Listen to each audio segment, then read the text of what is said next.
Patay ang usa ka 19 anyos nga lalaki sa Cagayan de Oro City human giingong giunay og dunggab sa mga barkada niini.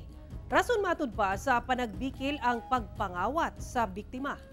Ani ang report ni Cyril Chavez. Dead on the spot ang biktimang 19 anyos nga lalaki nga itago nato sa ngalang John. Human nga makadagang higayon nga gitabangan og dunggab sa Zone 3 Sentro Culambog, Barangay Lapasan, Cagayan de Oro City. Ang insidente nahitabo pasado alas 10 sa gabi adlaw Miyerkules. Matod sa kapulisan, wala na nila naabtan ang mga sospek sa ilang pagresponde sa lugar.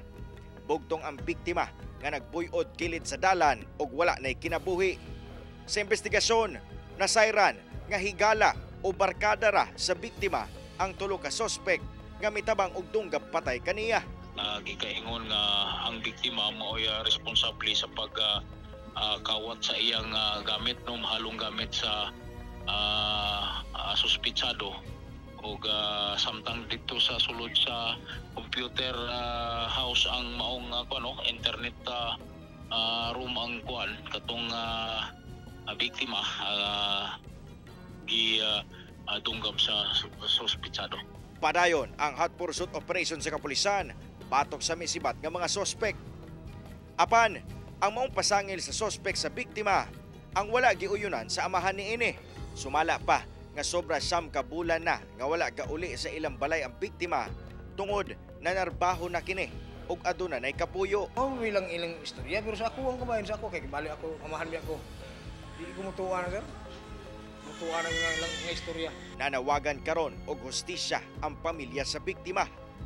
Gihanay na sab sa kapulisan ang kasong murder batok sa mga sospek. Nakakuha sa akong bata nga ang amo lang, hustisya lang.